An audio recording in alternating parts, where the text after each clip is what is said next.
Hai, Assalamualaikum warahmatullahi wabarakatuh. Kami dari kelompok 1 dengan materi tentang kerangka kerja dan paradigma interaksi. Di sini kami akan mempresentasikan mengenai kerangka kerja dan paradigma interaksi. Namun sebelum itu kami akan memperkenalkan anggota dari kelompok 1 ini. Yang pertama yaitu saya sendiri, atas nama Dipata Sauda Sajida dengan NIM 220240140333 dari program studi teknik informatika. Bismillahirrahmanirrahim. Assalamualaikum warahmatullahi wabarakatuh. Perkenalkan, nama saya Nurul Qulbi Humairah, NIM 220240140006 dari kelas A1 Teknik Informatika. Assalamualaikum warahmatullahi wabarakatuh. Perkenalkan, nama saya Fatia Nazifa dengan NIM 2202401401 dari kelas A1 Teknik Informatika. Assalamualaikum warahmatullahi wabarakatuh.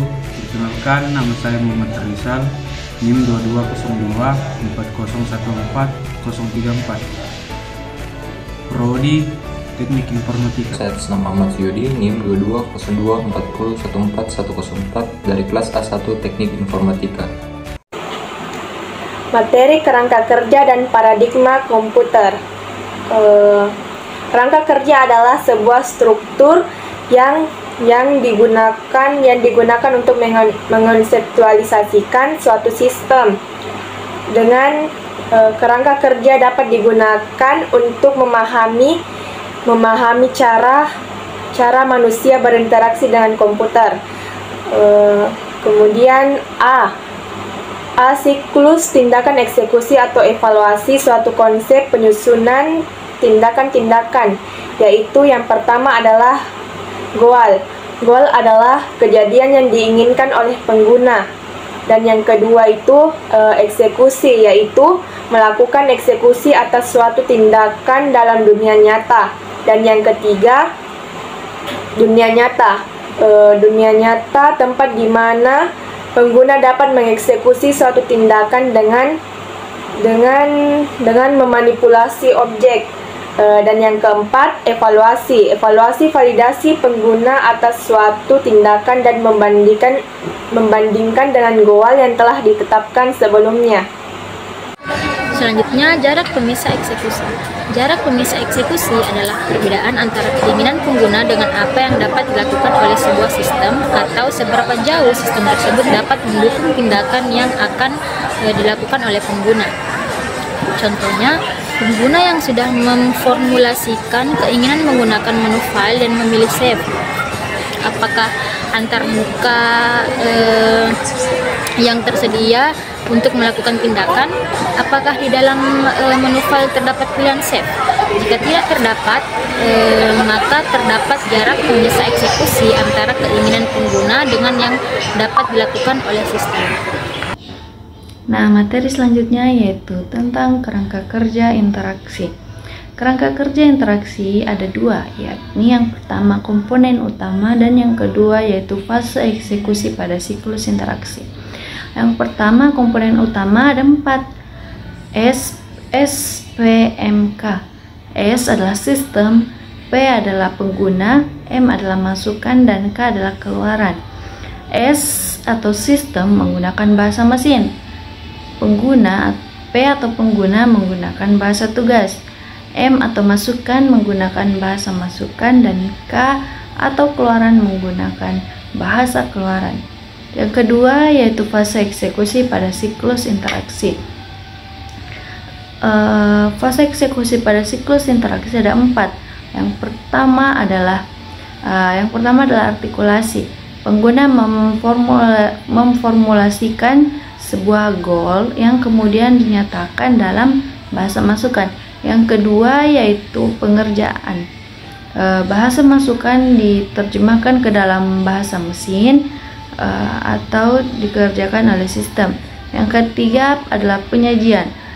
Sistem menyajikan hasil operasi yang menggunakan bahasa mesin, juga menggunakan bahasa keluaran.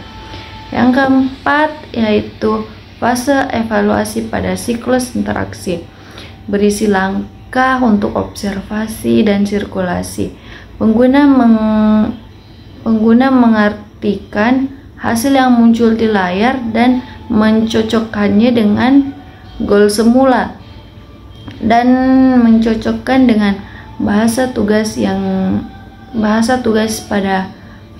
pada atribut psikologis dengan bahasa masukan. Baik, selanjutnya adalah permodelan sistem. Permodelan sistem terbagi 3. Yang pertama, model konseptual atau model perancang. Contohnya, model yang diciptakan oleh perancang. Yang kedua, gambaran sistem atau sistem image. Contohnya, yang pertama, sistem yang diciptakan oleh perancang dan yang sesungguhnya dilihat oleh pengguna. Yang kedua, menyangkut apa yang terlihat di layar, tampilan dokumentasi. Yang ketiga, hal-hal lain yang berhubungan dengan sistem tersebut. Selanjutnya, yang ketiga, model mental atau pengguna. Contohnya yang pertama, model yang diciptakan oleh pengguna ketika pengguna berinteraksi dengan suatu sistem. Yang kedua, model mental tidak akan pernah terbentuk jika seseorang tidak pernah menggunakan sistem. Baik, selanjutnya adalah permodelan model mental. Model mental adalah proses untuk menciptakan kerangka kerja tentang suatu proses atau cara kerja suatu benda. Karakteristik model mental dibagi menjadi 5, yaitu yang pertama, tidak ilmiah berdasarkan perkiraan. 2, tidak lengkap menjelaskan aspek yang relevan. 3, tidak stabil, dapat dikembangkan dan beradaptasi dengan konteksnya. 4, konsisten untuk model yang sama, sering tidak kompatibel satu dengan yang lain. 5, personal, bersifat unik untuk setiap individu, sehingga tidak bisa diterapkan secara umum. Model mental sangat penting untuk perancangan interaksi sebagai kerangka kerja dasar untuk menyelesaikan persoalan yang dihadapi.